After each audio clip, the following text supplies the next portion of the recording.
പ്രതിപക്ഷ നേതൃത്വ സ്ഥാനം ഏറ്റെടുക്കണമോ എന്ന കാര്യത്തിൽ പിണറായി വിജയന്റെ നിലപാട് നിർണായകം. പ്രതിപക്ഷ നേതൃപദവിയിലേക്ക് താൻ ഇല്ലെന്ന നിലപാട് പിണറായി സ്വീകരിച്ചാൽ മാത്രമാകും പാർട്ടി മറ്റു പേരുകളിലേക്ക് കടക്കുക. കേന്ദ്ര കമ്മിറ്റി അംഗം കെ.എൻ. ബാലഗോപാൽ അടക്കമുള്ള പേരുകളാണ് പിന്നീട് പരിഗണനയ്ക്ക് വരുന്നത്. ക്ലിഫ് ഹൗസിൽ നിന്ന് കന്റോൺമെന്റ് ഹൗസിലേക്കുള്ള മാറ്റം പിണറായി വിജയൻ അംഗീകരിക്കുമോ എന്നതാണ് പ്രധാന ചോദ്യം. ഇന്നലെ ഉച്ചവരെ അതിനുള്ള സാധ്യതകളില്ലായിരുന്നെങ്കിലും കനത്ത തോൽവി ഏറ്റുവാങ്ങിയതോടെ ഉത്തരവാദിത്തത്തിൽ നിന്ന് പിണറായി വിജയന് പൂർണ്ണമായും ഒഴിഞ്ഞുമാറാൻ കഴിയില്ല.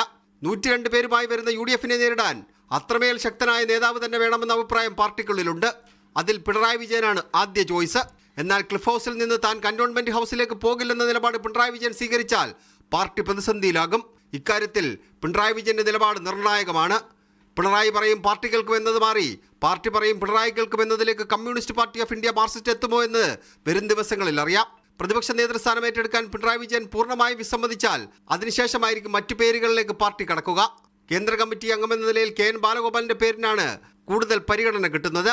അല്ലെങ്കിൽ സംസ്ഥാന സെക്രട്ടേറിയറ്റ് അംഗങ്ങളായ സജി ചെറിയാൻ, മുഹമ്മദ് റിയാസ് എന്നിവരുടെ പേരും ചർച്ചയിലേക്ക് വന്നേക്കും. മുഖ്യമന്ത്രി സ്ഥാനത്തിരുന്നപ്പോൾ ഉപയോഗിച്ചിരുന്ന 1-ാം നമ്പർ കറുത്ത കാറ് പിണറായി വിജയൻ ഉപേക്ഷിച്ചു കഴിഞ്ഞു. പ്രതിപക്ഷ നേതാവിന് സർക്കാർ നൽകുന്ന വെള്ള ഇന്നോവ കാറിൽ പിണറായി വിജയൻ നിയമസഭയിൽ വന്നിറങ്ങുമോ എന്ന് അടുത്ത ദിവസങ്ങളിൽ തന്നെ അറിയാം. മീഡിയ 1 തിരുവനന്തപുരം.